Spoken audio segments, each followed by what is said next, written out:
Hello students, welcome to learn commerce with SK. Consignment account का ये हमारा 7th lecture है और आज हम इस लेक्चर में एक इम्पॉर्टेंट सम सॉल्व करने वाले हैं। और कंसाइनमेंट अकाउंट के मैंने 6 लेक्चर ऑलरेडी ले लिए हैं। उसमें काफ़ी इम्पोर्टेंट सम्स सॉल्व मैंने करवाए हुए हैं। आपने उसको ना देखा हो तो ज़रूर से देख लीजिएगा। तो आज हम इस लेक्चर में एक इम्पॉर्टेंट सम सॉल्व करेंगे। तो हम स्टार्ट करते हैं। तो देखिए यहाँ पर क्या दिया गया है कि x of Ahmedabad consigned 1,000 clocks to his agent Y. Okay, तो यहाँ पर X क्या है, वो है कंसाइनर है, कंसाइनर, और Y क्या है, कंसाइनी है। ओके, तो 1,000 clocks at the cost price of ₹120 each. Okay, and the invoice price was decided after adding 25% profit on invoice price. तो इसकी कैलकुलेशन कैसे करते हैं वो मैं आपको बताती हूँ। तो यहाँ पर देखिए, हमें इनवॉइस प्राइस एज्यूम करना है। ओके, तो सपोज इनवॉइस प्राइस कितनी है, 100 है, उसमें से 25 क्या है, प्रॉफिट है। तो प्रॉफिट हम क्या करेंगे, माइनस करेंगे, तो हमें 75 क्या मिलेगा, कोस्ट प्राइस मिलेगा। ओके, तो अब देखिए, जब इनवॉइस प्राइस 100 है तब कोस्ट प्राइस कितनी होगी, वो होगी 75। तो अब हमें इनवॉइस प्राइस फाइंड करनी है और हमें कोस्ट प्राइस कितनी दी हुई है, 120। ओके, हमें 120 जो है वो कोस्ट प्राइस दे दी गई है। तो अब हमें इनवॉइस प्राइस क्या करना है, फाइंड करना है। तो 120 मल्टीप्लाई 100 और डिवाइड में आएगा 75। तो हमें इनवॉइस प्राइस कितनी मिलेगी, 160। ओके, और कोस्ट प्राइस हमें दी गई है कितनी, 120, यानी कि जो 40 है वो क्या होगा, प्रॉफिट होगा। ओके, तो अब यहाँ पर लिखेंगे, हम इसके एंट्री करेंगे कंसाइनमेंट अकाउंट में, to goods send on consignment account. Okay, हमें क्या करना है, इनवॉइस प्राइस ही लेनी है। तो 1000 है मल्टीप्लाई 160 क्या है, इसकी इनवॉइस प्राइस जो हमें फाइंड की थी। तो क्या होगा यहाँ पर, 1,60,000। और एक दूसरी भी एंट्री होगी, वो भी कंसाइनमेंट अकाउंट में क्रेडिट साइड होगी, by goods send on consignment. हमें क्या लेना होगा, डिफरेंस लेना होगा। इसमें डिफरेंस लेना होगा, इनवॉइस प्राइस और कोस्ट प्राइस की क्या लेनी होगी, डिफरेंस। वो कितनी है, 40 रुपीज है। तो 1000 मल्टीप्लाई 40 रुपीज, डिफरेंस जो प्रॉफिट होगा वो हमें यहाँ पर लेना है, कितना है, 40,000। ओके, तो ये आपको करना होगा, 2 एंट्री होगी इसकी, आपको याद से। अब आगे यहाँ पर क्या दिया गया है, X paid 1,500 for insurance, 300 for carriage and 1,200 for freight while sending the goods. Okay, अब कंसाइनर ने क्या किया है, एक्सपेंस किया है, तो to cash account consignor's expense. तो यहाँ पर देखिए, इंश्योरेंस के कितने हैं, 1500। मैं यहाँ पर डायरेक्ट कर देती हूँ, प्लस 1500 प्लस 300 प्लस 1200। तो यहाँ पर कितने आएंगे, 300। ओके, अब आगे यहाँ पर क्या दिया गया है, 1/7/2016 X drew a bill of ₹30,000 for 3 months on Y, which was immediately returned by him duly accepted. X discounted the bill in a bank on 1/8/2016 at 18% discount पर अन्यू।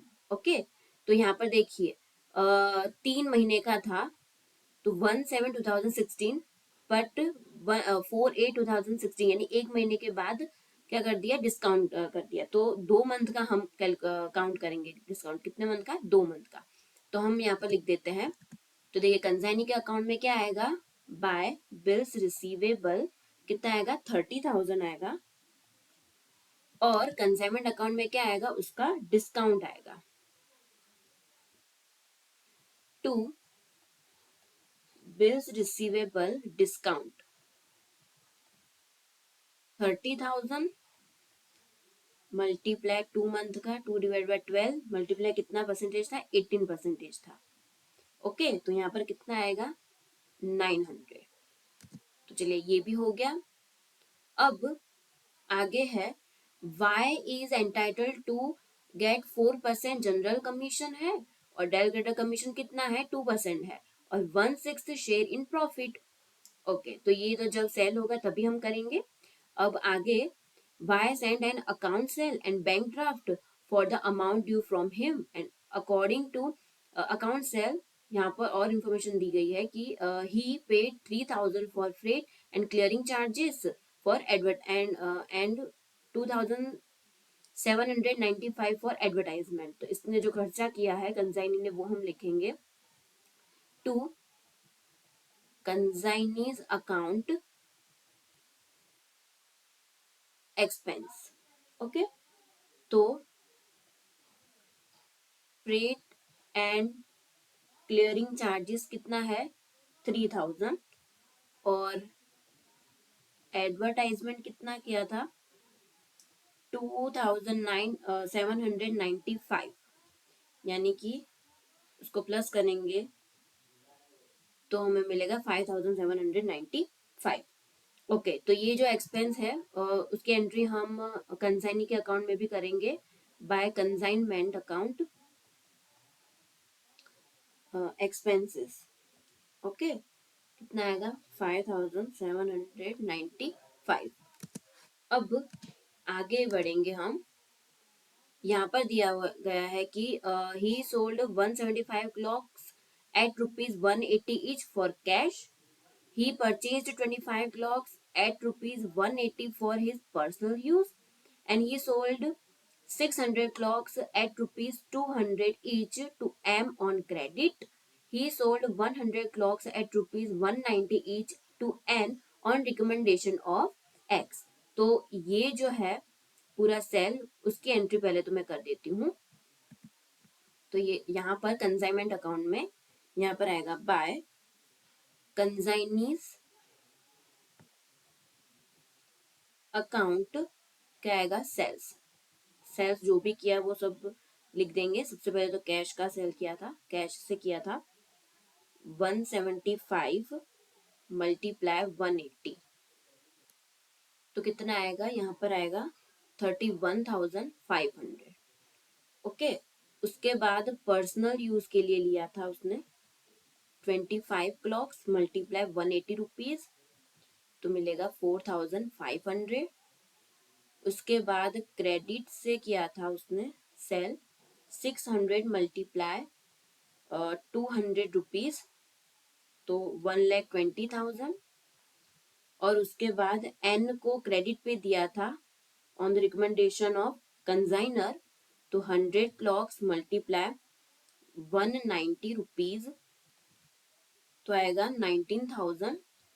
अब इन सबका प्लस करेंगे तो हमें मिलेगा 1,75,000। ओके इसकी सेकेंड एंट्री होगी यहाँ पर कंसाइनी के अकाउंट में टू कंसाइनमेंट अकाउंट क्या आएगा सेल्स कितना आएगा 1,75,000। ओके अब हम कमीशन की बात कर लेते हैं क्योंकि हमें सेल तो मिल चुका है ना। तो देखिए 4% जनरल कमीशन है and 2% delegator commission 1/6 share in profit वो हम लास्ट में करेंगे। तो कमीशन का कर लेते हैं हम यहाँ पर टू कंसाइनीज अकाउंट कमीशन।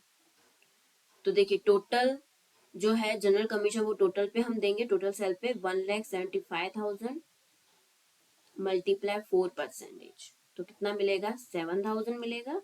और जो डेलीगेटर कमीशन है वो सिर्फ हम क्रेडिट सेल पे ही देंगे 1,20,000 मल्टीप्लाई 2% वो भी किसका ये जो क्रेडिट सेल पे दिया था 1,20,000 वही जो एन को दिया था वो किसके रिस्पॉन्सिबिलिटी पे दिया था वो दिया था कंसाइनर के तो उस पे उसके ऊपर नहीं रहेगा डेलीगेटर।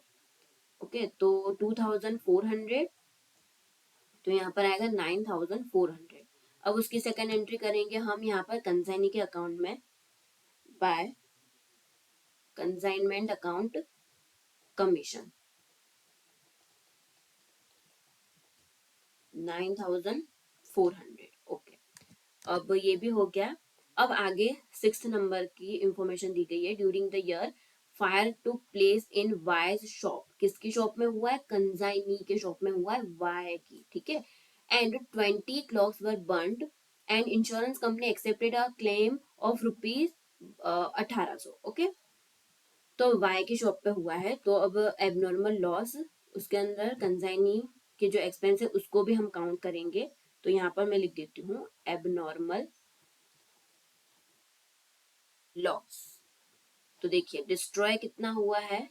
डिस्ट्रॉय 20 क्लॉक का हुआ है, और कितने का था? 120। क्यों? क्योंकि यहाँ पर हमें कॉस्ट प्राइस ही लेनी है, ठीक है, वो आपको याद रखना पड़ेगा। तो 2400। अब उसके अंदर प्लस क्या होगा? कंजाइनर का एक्सपेंस, कंजाइनर्स एक्सपेंस। तो देखिए 1000 क्लॉक पे कंजाइन ने कितना एक्सपेंस किया है? 3000 रुपए, ठीक है। तो 20 क्लॉक पे कितना खर्चा किया होगा? तो वो होगा 60। ओके, उसी तरह से हमें कंजाइनी का जो एक्सपेंस है वो भी काउंट होगा। क्यों? क्योंकि लॉस कहाँ पर हुआ है? कंजाइनी के पास गुड्स आने के बाद लॉस हुआ है, ठीक है, कंजाइनी के शॉप पे हुआ है ये फायर, इसीलिए हम कंजाइनी का एक्सपेंस भी इसके अंदर ऐड करेंगे। तो 1000 क्लॉक्स पे कितना खर्चा किया है, यहाँ पर हम कौन सा लेंगे? नॉन रिकरिंग जो एक्सपेंस है वही लेंगे। तो नॉन रिकरिंग एक्सपेंस कितना है? नॉन रिकरिंग एक्सपेंस है वो है 3000। फ्रेट एंड क्लियरिंग चार्जेस, ठीक है, एडवर्टाइजमेंट नहीं है, तो 3000 लेंगे नॉन रिकरिंग एक्सपेंस। तो 20 क्लॉक पे कितना होगा खर्चा? तो कितना होगा? 60। तो सबका प्लस कर देंगे तो हमें कितना मिलेगा?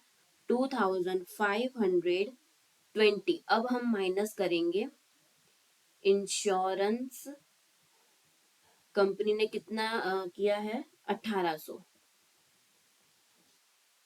तो कितना मिलेगा? 720। 720 जो है वो क्या है? एबनॉर्मल लॉस है। ओके, और इंश्योरेंस कंपनी ने कितना दिया? 1800। तो इन दोनों की हम एंट्री कर लेते हैं यहाँ पर कंसाइनमेंट अकाउंट में। तो देखिए मैंने यहाँ पर लिख दिया है abnormal loss and insurance company का। अच्छा, अब उसके बाद यहाँ पर क्या दिया गया है? 7 नंबर की information, M and N both were declared insolvent and 60 पैसे per rupee could be recovered from them as final dividend. Okay, तो 60 पैसे पर रुपी क्या रिकवर हुआ है, बट 40 पैसे जो है पर रुपी वो रिकवर नहीं हुआ, तो वो क्या होगा? बैड डेप्ट होगा। क्या होगा? बैड डेप्ट होगा। ओके, तो अब हम इसकी एंट्री करेंगे, टू बैड डेप्ट्स।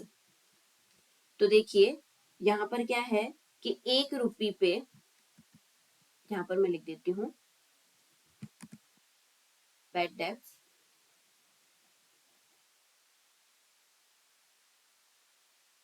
1 रुपये पे 0.40, ठीक है, इतना रिकवर नहीं हुआ, ये बैड डेप्ट है।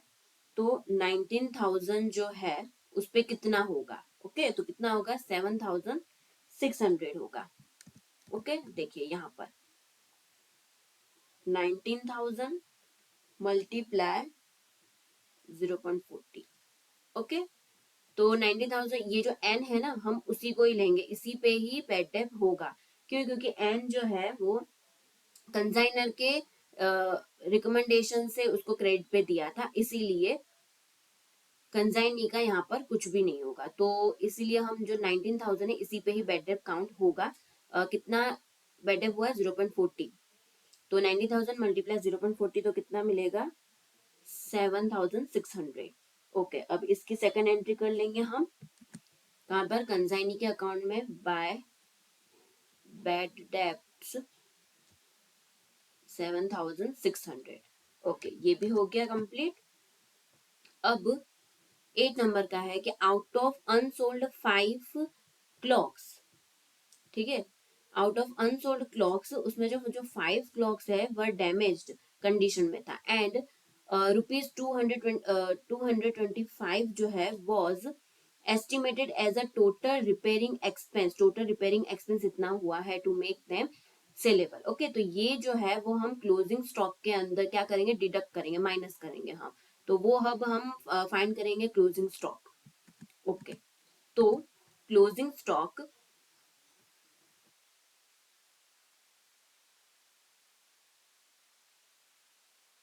तो उसमें सबसे पहले तो हम सेलेबल क्वांटिटी कितनी है, क्वांटिटी कितनी है, सेलेबल क्वांटिटी 1000 क्लॉक्स थी, उसमें से 20 तो क्या हो गई, लॉस हो गई। तो 980 क्या है, सेलेबल क्वांटिटी है। अब उसकी कॉस्ट कितनी होगी, तो कॉस्ट के लिए सबसे पहले तो देखिए 1000 क्लॉक थी, उसकी कॉस्ट प्राइस कितनी थी, 120। तो यानी कि इतना हुआ 1,20,000। ओके, हमेशा हमें इसकी जो कॉस्ट प्राइस है उसी को ही लेना है क्लोजिंग स्टॉक में भी। ओके, तो 1000 क्लॉक की कॉस्ट प्राइस थी 120, तो 1,20,000, और उसका जो एक्सपेंस कितना था, जो कंसाइनर ने किया था 3000, और उसमें से माइनस क्या करेंगे हम, जो लॉस हुआ है वो हम माइनस करेंगे 2520। ये जो 2520 है वो हम माइनस करेंगे, तो हमें कितना मिलेगा, 1,20,480। ओके, तो ये क्या है, इसकी कॉस्ट है। अब आगे क्लोजिंग स्टॉक वो कितना है, तो देखिए 1000 थे क्लॉक्स, उसमें से 20 तो क्या हो गए, लॉस हो गए। उसमें से जो भी सेल किया वो हम माइनस कर देंगे, यानी कि 175, 25, एक था 600 था, और एक था 100।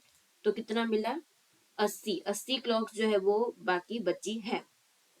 अब सबसे पहले तो 980 क्लॉक्स की कॉस्ट कितनी होगी, 1,20,480। तो 80 क्लॉक की कितनी होगी, तो देखिए 980 इज इक्वल टू 1,20,480। तो 80 क्लॉक की वैल्यू कितनी होगी, तो वो होगी 9,835। अब हम कंजाइनी का जो एक्सपेंस है वो भी हम ऐड करेंगे इसके अंदर। तो 980 पे कंजाइनी का एक्सपेंस कितना है, नॉन रिकरिंग एक्सपेंस है 3000। तो 80 क्लॉक्स पे कितना होगा उसका एक्सपेंस, तो 245। तो अब हम इसको प्लस करेंगे तो हमें कितना मिलेगा, 10,080। ओके, 10,080, और उसमें से हम क्या माइनस करेंगे, जो रिपेयरिंग एक्सपेंस जो है वो हम माइनस करेंगे, कितना, 225। रिपेयरिंग एक्सपेंस हम माइनस करेंगे तो हमें कितना मिलेगा, 9,855 इतना मिलेगा। ये जो रिपेयरिंग एक्सपेंस है वो ये रहा रिपेयरिंग एक्सपेंस, इसमें लिखा हुआ है ना, जो 5 क्लॉक जो डैमेज हो गए थे तो उसका क्या है रिपेयरिंग एक्सपेंस, वो है 225। तो वो हम क्या करेंगे, क्लोजिंग स्टॉक जो हमें मिला उसमें से हम क्या करेंगे, क्लोजिंग स्टॉक में से हम माइनस कर देंगे, तो हमें इतना क्लोजिंग स्टॉक मिलेगा 9,855। तो वो भी मैं लिख देती हूँ यहाँ पर, 9,855 बाय क्लोजिंग स्टॉक। ओके, अब हम अकाउंट क्लोज करेंगे, तो यहाँ पर आएगा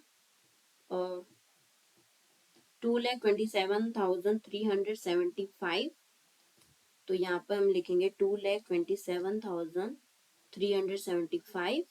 तो अब सब माइनस करेंगे तो हमें कितना मिलेगा, 40,680। तो वो क्या होगा, टू कंजाइनीज अकाउंट में हम रखेंगे, कितना है, 1/6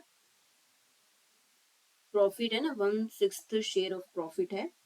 तो देखिए जो 40,680 मिला उसका हम क्या करेंगे, 1/6 करेंगे, तो हमें कितना मिलेगा, 6,780 मिलेगा। ओके, और उसके बाद हम माइनस करेंगे तो हमें मिलेगा 33,900। तो वो क्या हो जाएगा, टू प्रॉफिट हो जाएगा। ओके, अब इसकी सेकंड एंट्री भी कर लेते हैं यहाँ पर, by consignment account 1/6 share of profit, वो कितना है, 6,780। ओके, देखिए यहाँ पर लिखा हुआ था ना, क्या लिखा हुआ था, एंड 1/6, तो share in profit, 1/6 share in profit ये लिखा हुआ है, इसीलिए हमने यहाँ पर जो माइनस करने के बाद अमाउंट मिली है हमें 40,680, उसका हमने क्या कर दिया 1/6 कर दिया, तो हमें मिला 6,780 मिला। ओके, और उसकी सेकेंड एंट्री हमने यहाँ पर कंसाइनी में की। ओके, तो जब भी हमें ऐसा बोला गया हो कि ये जो 1/6 है ना, 1/6 share of net profit on consignment after deducting commission, del credere commission and share of profit, ऐसा बोला गया हो, तो हम क्या करेंगे, जो भी हमें अमाउंट मिलती है ना, तो उसका 1/6 मल्टीप्लाई में क्या करेंगे 6/7 करेंगे, यानी 6 ये रहा और 6 के बाद क्या आता है 7, तो 7, ठीक है, इस तरह से हम करते हैं। बट यहाँ पर तो ऐसा कुछ भी नहीं बोला गया कि after deducting commission, derivative commission, ऐसा कुछ भी नहीं बोला गया, सिर्फ इतना बोला गया है कि 1/6 शेयर इन प्रॉफिट है, तो इसीलिए डायरेक्ट ये जो हमें अमाउंट मिली उसका हमने 1/6 कर दिया। ओके, तो ये आपको ध्यान रखना था इसमें। तो अब हम कंसाइनी अकाउंट जो है वो हम क्लोज करेंगे 1,75,000, 1,75,000 अमाउंट माइनस करने के बाद हमें मिलेगा 1,15,425, इतना हमें मिला, वो क्या आएगा बाय बैंक अकाउंट। ओके, यहाँ पर ये सम कंप्लीट हो रहा है। तो यहाँ पर इस सम में एक इम्पोर्टेंट था, वो था ये रिपेयरिंग एक्सपेंस का, वो हमें क्या करना होता है क्लोजिंग स्टॉक में से माइनस करना होता है बस। और जब भी कंसाइनी जो होता है एजेंट, उसके पास अगर जो गुड्स लॉस हुए हैं तो हमें एबनॉर्मल लॉस के अंदर कंसाइनी का एक्सपेंस भी प्लस करना होता है, तो ये भी आपको याद रखना होगा। बाकी सब कुछ तो जो मैंने पिछले लेक्चर्स में करवाए हैं वही सारी चीजें इसके अंदर ऐड हैं। ओके, तो आपको ये वीडियो अच्छा लगा हो तो लाइक करें, अपने फ्रेंड्स के साथ शेयर करें और मेरे चैनल को सब्सक्राइब करें, ऐसे ही वीडियोस में लेकर आऊंगी आपके लिए और भी। Okay, thank you.